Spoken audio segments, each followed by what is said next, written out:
Hello, I'm Sara Thomson, Digital Archivist at the Centre for Research Collections at the University of Edinburgh. And today I'm going to talk about how we developed a web archiving strategy for the Collecting COVID-19 initiative. The main objective of the university's Collecting COVID-19 initiative is to capture and archive a full and accurate picture of our university community's experiences and response to the pandemic. So this was launched in acknowledgement that during a time of crisis, when resources and attention are diverted to deal with the crisis as it should be, there's a risk of a gap in memory, of a gap in the archive.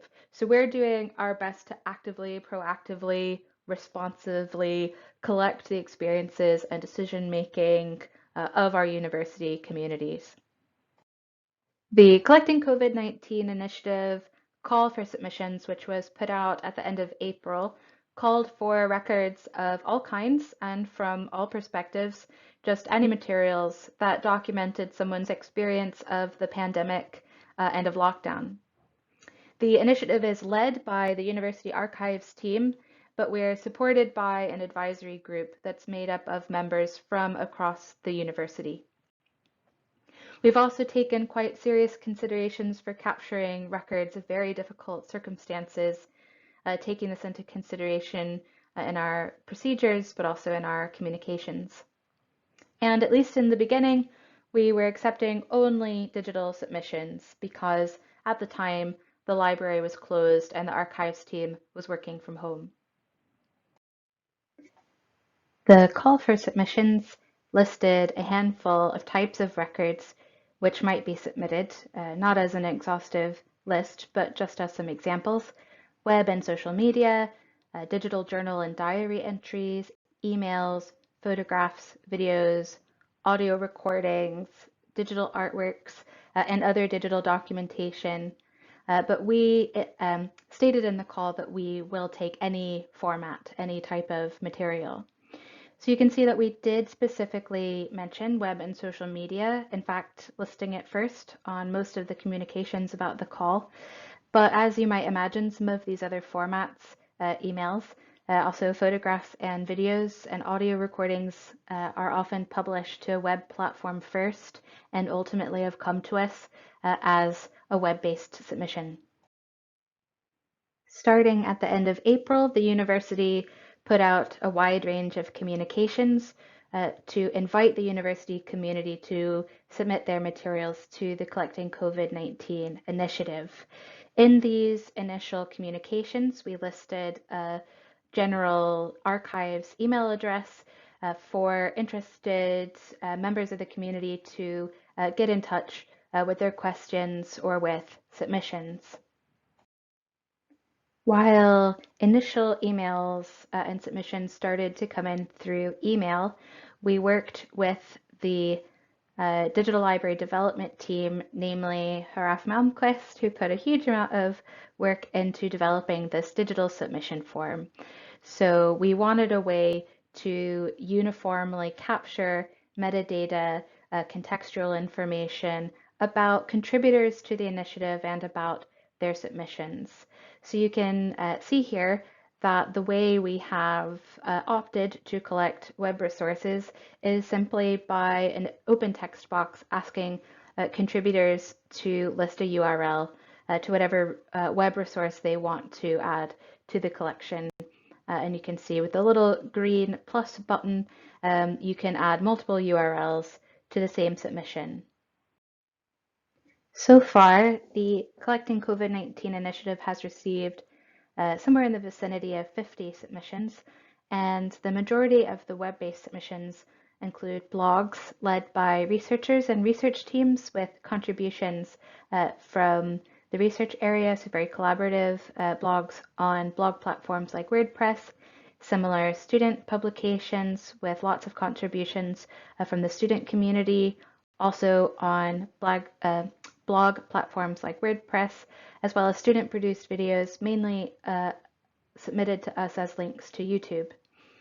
In addition to the open call for submissions, the archives team has also started to identify additional resources to add to the Collecting COVID-19 Initiative collection. So this includes university guidance and news updates about the pandemic, about the university's response, also communications about COVID-19 related research activities ongoing at the university. So not research data, but information about what research is happening, but also official and affiliated university and university community social media accounts.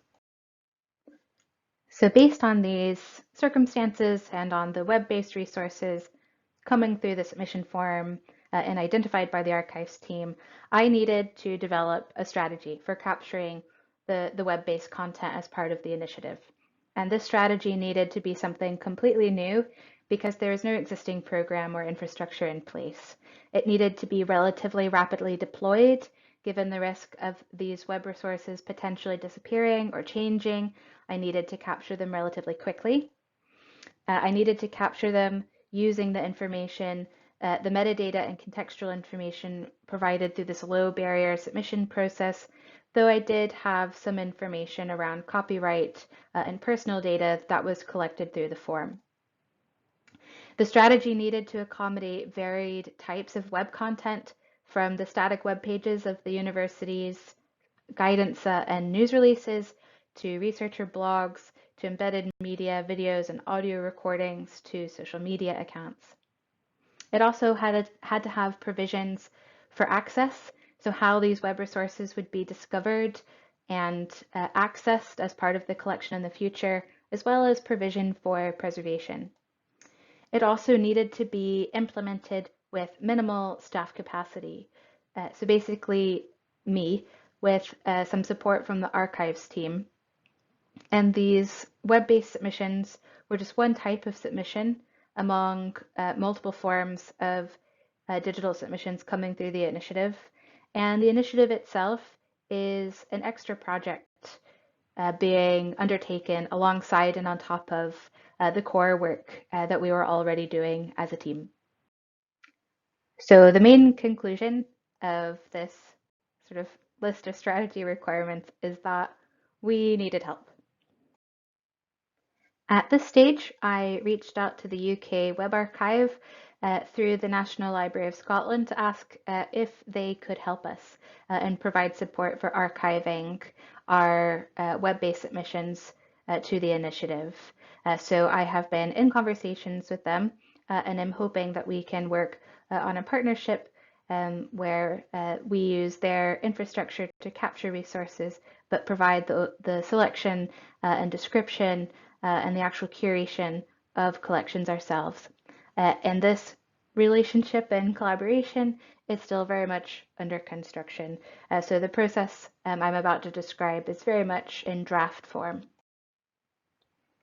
Given that we're still working out the details and this is still in draft form, the general idea is that the UK Web Archive will create a sub-collection of their Pandemic Outbreaks Topical Collection for the University of Edinburgh Collecting COVID-19 Initiative.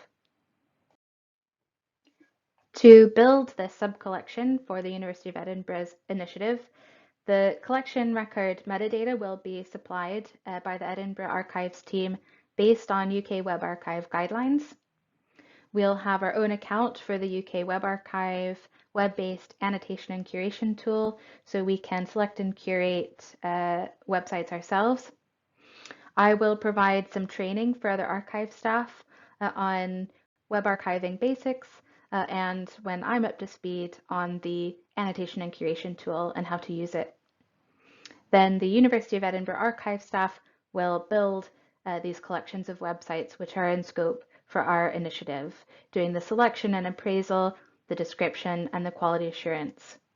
We'll then work collaboratively with the National Library of Scotland to do legal review of the websites in the collection to try and make as many of the websites open access for remote access as possible.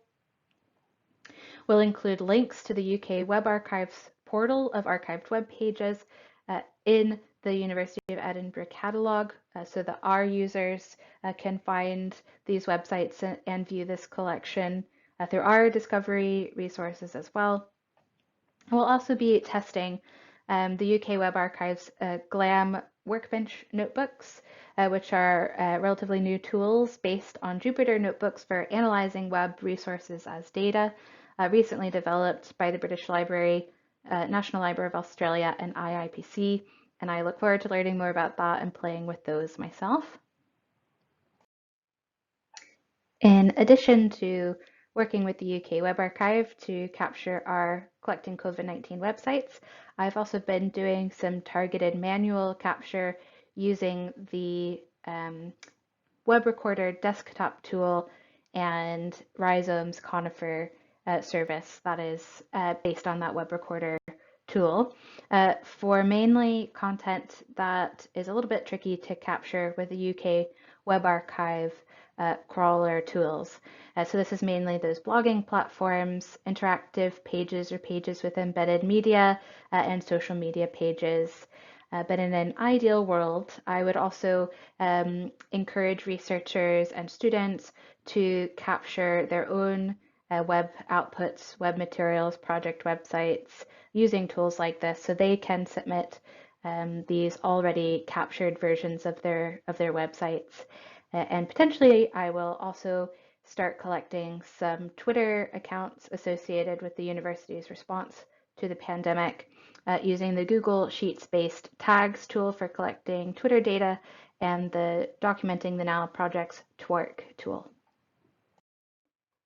This is an example of one of the researcher blogs that I've been capturing using the web recorder tool. So this is the College of Arts, Humanities, and Social Sciences blog COVID-19 Perspectives, just to show how that manual capture looks and what the options are for navigating it and presenting it.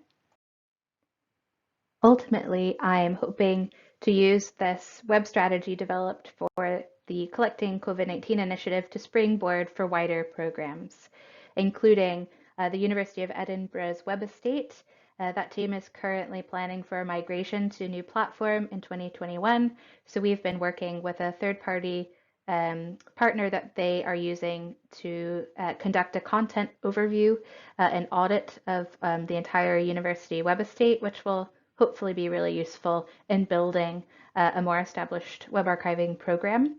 I've also been working with research data management in working and providing training with researchers interested in using web archiving tools in their research. There have also been some new deposits coming into special collections to the archives that include quite substantial web-based resources. And I've also had a couple of conversations with the scholarly communications team around their eJournal platform, so their online staff-run journals, about setting up robust links to support citations and URLs embedded in scholarly publications. Lastly, just to say thank you, and if you have any thoughts or questions, but mostly thoughts and suggestions, please do get in touch. And a gratuitous photograph of autumn near the University of Edinburgh. Thank you very much.